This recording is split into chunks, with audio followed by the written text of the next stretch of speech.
اور نہیں جانتے تو جاننا چاہیے کہ اسلامی سال کا آغاز محرم الحرام سے ہوتا ہے۔ تو آج سال کا پہلا دن ہے۔ ہمیں چاہیے تھا کہ جب جس سال میں ہم تھے وہ گزر گیا تو ہم اپنے ایمان کا جائزہ لیتے، اعمال کا جائزہ لیتے کہ ہم نے پورے سال میں کیا کیا کیا نہیں کیا۔ قرآن کریم کی ایک آیت ہے، یا ایھا الذین آمنوا اتقوا اللہ ولتنظر نفس ما قدمت لغد واتقوا اللہ ان اللہ خبیر بما تعملون، کہ اے لوگوں اللہ سے ڈرو اور چاہیے کہ تم نے یہ غور و فکر کرے کہ اس نے اپنے کل کے دن کے لیے کیا بھیجا ہے، یعنی آخرت اور قیامت کے لیے کیا تیاریاں کی ہیں۔ تو یہ ہر دن گزرتا ہوا، ہر سال گزرتا ہوا ہمیں یہ احساس دلائے کہ ہم کس مقصد کے لیے دنیا میں آئے ہیں اور ہمیں کرنا کیا چاہیے۔ تو جیسے 1446 جو تھا وہ ابھی گزر گیا اور 1447 آج سے شروع ہے، تو ہمیں ایسے موقع پر سوچنا چاہیے تھا۔ آپ دنیا کو دیکھیں، دنیا کا ہر کاروباری، ہر بزنس مین، دکان والا، ٹھیلے والا، یہاں تک کہ جو چھوٹا موٹا کاروبار بازار میں جا کر کرتا ہے، کتنے کا وہ مال خرید کے لایا، بیچنے کے بعد کتنا وہ وصول کیا، اس کے اندر سے اس کا منافع پروفٹ کیا ہے، ایک ذرے ذرے کا وہ حساب رکھتا ہے۔ ہم مسلمان ہیں، ہمارا مقصد کیا ہے؟ آخرت کی کامیابی۔ اللہ نے ہمیں دنیا میں بھیجا ہے اس لیے کہ ہم آخرت کے لیے کامیاب ہو جائیں۔ تو ہمیں تو اس پر ہر وقت دھیان رکھنا چاہیے تھا کہ ہم کیا کرنے آئے ہیں، کیا کر رہے ہیں۔ تو جیسے یہ سال گزر گیا 1446، کم از کم آخر میں ہم یہ جائزہ لیتے کہ ہم نے اس سال میں کیا کیا، نماز پابندی کے ساتھ ہم پڑھے نہیں پڑھے، جو اس سال میں رمضان کا مہینہ گزرا روزہ ہم صحیح سے رکھے نہیں رکھے، زکوٰۃ ہم نے ادا کیا نہیں کیا، ایسے ہی ہم کیا کیا غلط کر کے گئے ہیں۔ ہر مسلمان اگر اس کے اندر ایمان ہے تو اس کو اس بات پر پرن چبھن ضرور ہوتی ہے کہ اس سے غلط کام کیوں ہوتا ہے۔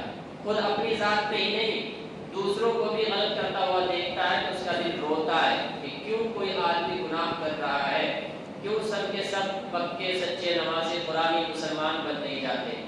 تو ہمیں اپنے متعلق کم از کم یہ ضرور سوچنا تھا۔ ایسے ہی جب اب ایک نیا سال شروع ہو گیا ہے، محرم الحرام کی پہلی تاریخ آج ہے، تو آگے کے لیے ہمارا لائحہ عمل کیا ہے، ہم نے کیا سوچا ہے۔ اگر اللہ نے ہمیں آگے ایک سال تک زندہ رکھا تو ہم کیا کریں گے؟ کیا جیسے پہلے ہم نے غفلت میں گزار دیا ویسے ہی یہ سال بھی گزاریں گے؟ اب بھی ہم دین کی طرف، اپنے مقصد کی طرف نہیں آئیں گے؟ کیا اب بھی مسجدوں میں آنا جانا ہمارا نہیں ہوگا، نمازیں چھوٹتی رہے گی، یا ہم کچھ تبدیلی لائیں گے اپنے اندر؟ تو یہ سوچنے کی بات ہے۔ محرم الحرام کا مہینہ جو ہے یہ ایک تو ان 4 مہینوں میں سے ہے کہ جن کو محترم مہینہ اور حرمت والا مہینہ کہا گیا ہے۔ اس کے علاوہ بھی احادیث کے اندر اس کی فضیلتیں ہیں، اللہ کے رسول صلی اللہ علیہ وسلم کی حدیث میں اس کے فضائل بیان کیے گئے، اور اس مہینے کے متعلق اور بھی کئی باتیں ہیں، جیسے کہ بدعت و خرافات لوگ اس مہینے میں بہت زیادہ کرتے ہیں۔ تو یہ چند چیزیں ہیں کہ جس پر آج گفتگو کر لینا مناسب ہوگا۔ سب سے پہلے ہم دیکھتے ہیں کہ ہم نے بھی خطبے کے اندر ایک آیت پڑھی، ان عدۃ الشہور عند اللہ 12 شہرا فی کتاب اللہ یوم خلق السماوات والارض منها اربعۃ حرم، کہ مہینوں کی تعداد اللہ کے نزدیک 12 ہے اس دن سے جس دن سے اللہ نے زمین و آسمان کو بنایا ہے، منها اربعۃ حرم، اور ان 12 مہینوں میں سے 4 مہینے حرمت والے ہیں۔ ذالک الدین القیم، یہی بہترین دین اور سیدھا صحیح دین ہے۔ 4 مہینے جو فضیلت والے ہیں، قرآن کریم میں ان چاروں کی وضاحت نہیں کہ وہ 4 مہینے کون ہیں، 12 میں سے 4 مہینے فضیلت والے ہیں، لیکن حدیث میں اللہ کے رسول صلی اللہ علیہ وسلم نے اس کی وضاحت کی ہے۔ ان میں ذوالحجہ، ذوالقعدہ، رجب اور محرم الحرام کا تذکرہ آتا ہے۔ تو محرم الحرام محترم مہینوں میں سے ہے، اور اس کا احترام کیا ہو سکتا ہے کہ ہم اس کے اندر غلط کام کوئی بھی نہ کریں، اچھائیوں میں ہم آگے بڑھنے کی کوشش کریں۔ قرآن کریم کی اسی آیت میں فَلَا تَظْلِمُوا فِيهِنَّ أَنفُسَكُمْ، یہ آیت کئی موضوع پر پڑھی گئی اور اس پر وضاحت ہوئی، لیکن چونکہ اس محرم الحرام سے بھی اس کا تعلق ہے، اس لیے ایک مرتبہ پھر دوہرا دینا بے فائدہ نہیں ہوگا بلکہ فائدہ مند ہوگا۔ اللہ تعالیٰ کہہ رہے فَلَا تَظْلِمُوا فِيهِنَّ أَنفُسَكُمْ، نہ تو اس 12 مہینے کے اندر کوئی چھیڑ چھاڑ کر کے آگے پیچھے کیا جائے، اور نہ ہی اس میں سے جو 4 مہینے کو اللہ نے محترم بنایا ہے اس کے اندر اپنے اوپر ظلم کیا جائے۔ فَلَا تَظْلِمُوا فِيهِنَّ أَنفُسَكُمْ، کہ پھر تم ان مہینوں کے متعلق اپنے اوپر ظلم کرنے والے نہ بنو۔ اپنے اوپر ظلم کرنا کیا ہوگا کہ اللہ نے ان مہینوں کو بتا دیا کہ یہ محترم مہینے ہیں، پھر بھی ہم اس کے احترام کو پامال کریں، ہم اس کے اندر گناہ کریں، کوئی بھی غلط کام کریں، جو چیز دین و شریعت کے اندر نہیں ہے اس کو ہم دین و شریعت سے جوڑنے لگے، تو پھر یہ ہوگا محترم مہینے کے احترام کو پامال کرنا۔ تو سب سے پہلی چیز تو یہ تھی کہ قرآن کریم میں اللہ تعالیٰ نے ایک طریقے پر اس کی فضیلت بیان کی اس مہینے کی کہ اس کو دیگر مہینوں کے مقابلے میں محترم مہینہ بنا دیا۔ دوسرا، اللہ کے رسول صلی اللہ علیہ وسلم کی حدیث کے اندر ہے کہ اللہ کے رسول صلی اللہ علیہ وسلم نے فرمایا کہ یوم عاشورہ، محرم الحرام کے 10ویں دن کو عاشورہ کے معنی ہے 10واں دن، عشر عربی میں 10 کو کہتے ہیں، عاشورہ 10واں دن۔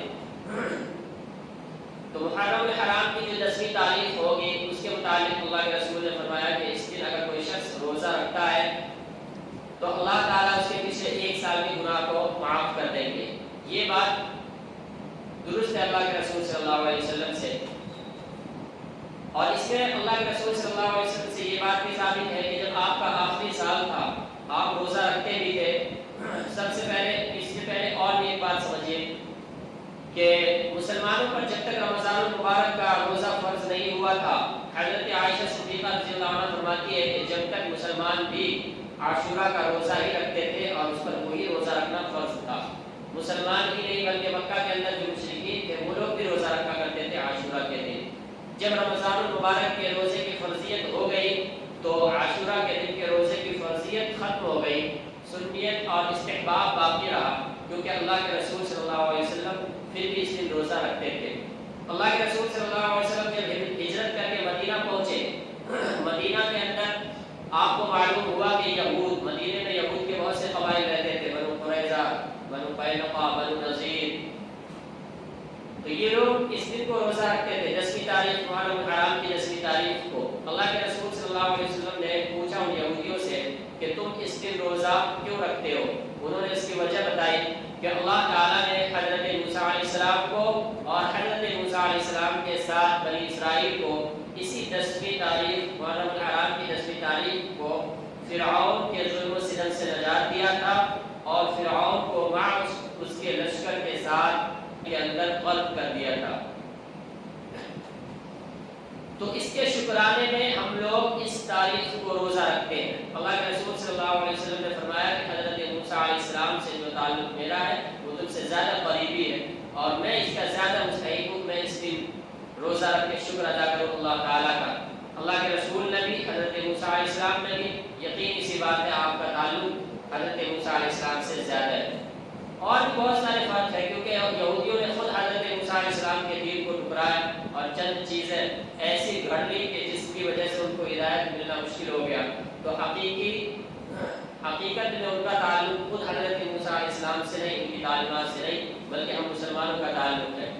اس لیے اللہ کے رسول صلی اللہ علیہ وسلم اس دن روزہ رکھتے تھے، لیکن جب آپ کا آخری سال تھا آپ نے اس دن روزہ رکھنے کے قریب فرمایا کہ اگر میں آئندہ سال بھی زندہ رہا، بقید حیات رہا، تو میں اس روزے کے ساتھ ایک روزہ اور ملاؤں گا، کیونکہ اس ایک روزہ رکھنے میں یہودیوں کی مشابہت ہوتی ہے، اور یہودیوں کی مشابہت سے خود اللہ کے رسول نے منع کیا، خالف الیہود، اور بعض روایتوں میں خالف المشرکین، مشرکوں کی مخالفت کرو، یہود کی مخالفت کرو۔ تو اس لیے روزہ رکھنا جو کہ ایک عبادت ہے، اس عبادت میں بھی ہم نہیں چاہتے کہ مسلمان یہودیوں کی مشابہت اختیار کریں۔ تو آئندہ اگر میں زندہ رہا تو اس کے ساتھ ایک روزہ ضرور ملاؤں گا، لیکن ہوا یہ کہ اللہ کے رسول صلی اللہ علیہ وسلم آئندہ محرم الحرام آنے سے پہلے آپ کی وفات ہو گئی اور آپ کو موقع نہیں ملا، لیکن آپ کا یہ فرمان ہمارے لیے اصول اور ضابطہ بن گیا کہ اللہ کے رسول کو یہ پسند تھا کہ محرم الحرام میں بھی ایک روزہ رکھ کے یہود کی مشابہت نہ ہو بلکہ 2 روزے رکھے جائے۔ 10 کو روزہ رکھنا فضیلت کا حامل ہے، اس کے ساتھ ایک روزہ ملانا ہے، چاہے تو 9 تاریخ کو ملا دیں یا پھر آگے 11 کو ملا دیں۔ 10 کو رکھنا ہے، 10 11 یا 9 10، تو یہ ہوگا اصل مستحب روزہ رکھنا۔ اور اس کی فضیلت بتا دیا کہ پچھلے 1 سال کے گناہ معاف کر دیے جاتے ہیں۔ اس کے علاوہ ایک ضعیف روایت اور ضعیف حدیث اور بھی ہے کہ جس میں اللہ کے رسول کا یہ فرمان بیان کیا گیا ہے کہ اگر کوئی آدمی اس دن میں 10 محرم الحرام کی 10ویں تاریخ کو اپنے اہل و عیال پر کھانے پینے میں وسعت کرتا ہے تو اللہ کی ذات سے یہ امید ہے اللہ تعالیٰ تمام سال میں اس پر خیر و برکت رکھیں گے اور ان کے کھانے پینے میں وسعت رکھیں گے۔ تو اس کو بھی علماء کرام نے کہا ہے کہ یہ اس پر بھی عمل کر سکتے ہیں، اگرچہ حدیث ضعیف ہو لیکن چونکہ حدیث میں اس کا تذکرہ آ گیا تو عمل کر سکتے ہیں۔ تو یہ تو تھی حقیقی فضیلت اس مہینے کی اور اس مہینے میں آنے والے 10 دن کی۔ احترام میں پورا مہینہ شریک ہے۔ اللہ تعالیٰ نے محرم الحرام کے مہینے کو پورے مہینے کو محترم کہا ہے، تو 1 تاریخ سے لے کر آخری تاریخ چاہے 29 ہو یا 30 ہو وہ پورا احترام میں داخل ہے۔ تو احترام اس کی یہ ہوگی کہ ہم اس میں عبادتوں کی کوشش کریں، گناہوں سے بچنے کی کوشش کریں۔ روزہ رکھنے کے لیے 9 10 یا 10 11 وہ فضیلت کا حامل ہے تو اس میں ہم روزہ رکھیں گے۔ اور تیسری بات جو اس مہینے کی پہچان ہمارے درمیان بنی ہوئی ہے، بعض مسلمانوں کے تعلق سے یا جو شیعہ حضرات ہیں انہوں نے اس کے اندر من گڑت بہت ساری چیزیں جیسے تعزیہ ہے، ماتم ہے، کپڑے جو چوریاں چلا کر بدن کو اترتے ہیں اور وغیرہ وغیرہ، یہ تمام وہ چیزیں ہیں جس کا دین میں کوئی نام نشان نہیں۔ نوحہ اور ماتم کرنا تو خود اللہ کے رسول کی بعض حدیثوں کے اندر منع کیا گیا ہے، تو اس کو ہم کیسے جائز کہہ سکتے ہیں؟ تو یہ اس کی اصل حقیقی پہچان نہیں ہے جو ہمیں دکھایا جا رہا ہے جو ہمارے درمیان مشہور ہے، بلکہ یہ وہ تمام چیزیں ہیں جو غیروں کی لائی ہوئی ہمارے اندر آ گئی اور ہم میں سے جو جاہل حضرات تھے انہوں نے اس کو اپنا لیا۔ جب تک اتنا زیادہ علم لوگوں کے پاس نہیں تھا، بلکہ ابھی کل پڑھ رہا تھا ایک کتاب میں تو ایک مولانا لکھے ہوئے اپنی کتاب کے اندر، وہ کتاب بھی میری نظروں میں ہے کہ اس ہندوستان کے اندر ماتم کرنا، تعزیہ داری کرنا اور جو دیگر چیزیں ان کے ساتھ ساتھ ہیں وہ 801 ہجری میں آیا۔ اللہ کے رسول صلی اللہ علیہ وسلم ہجرت کر کے 10 سال مدینے میں رہے تو ہجرت کا 10 سال وہاں گزرا اور 800 سال کے بعد 801 ہجری میں ہندوستان میں یہ تعزیہ وغیرہ پہنچا۔ تو ان چیزوں کا اس مہینے سے کوئی تعلق نہیں اور ماتم کرنے کا اس سے کوئی تعلق نہیں۔ جو لوگ ماتم کرتے ہیں جیسے شیعہ حضرات ہیں وہ ان کا عقیدہ ان کا مسئلہ ہے، ان کو آپ کرنے دیجیے۔ ہم اہل سنت والجماعت ہیں، ہمارے یہاں اس کی کوئی جگہ نہیں ہے، تو ان چیزوں سے بچیے۔ جو حقیقی چیز ہے وہ میں آپ کو بتا دیا۔ پورا مہینہ محترم ہے یہ، اس کا احترام یہ ہے کہ آپ اس میں عبادت کرنے کی کوشش کریں زیادہ سے زیادہ اور گناہوں سے بچنے کی کوشش کریں۔ یہی اللہ تعالیٰ نے کہا فَلَا تَظْلِمُوا فِيهِنَّ أَنفُسَكُمْ کہ اس مہینے کے اندر اپنے اوپر ظلم نہ کرو۔ ظلم کرنا یہ ہوگا کہ ہم اس میں بھی گناہ کر کے اپنے آپ کو مصیبت میں ڈالیں۔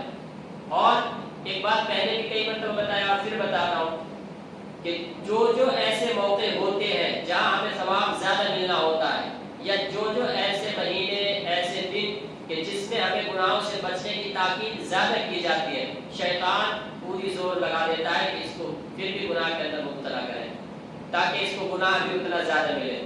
تو اپنے آپ کو مضبوط رکھنا ہے، گناہوں کو نہ ہونے دینا ہے اور اچھائی عبادت کے اندر خود بڑھ چڑھ کے آنا ہے، شیطان کو ہرانا ہے، تب ہم اس مقصد میں کامیاب ہوں گے اور اس آیت پر عمل کرنے والے ہوں گے کہ اللہ نے کہا اس مہینے کے اندر گناہ نہ کرو۔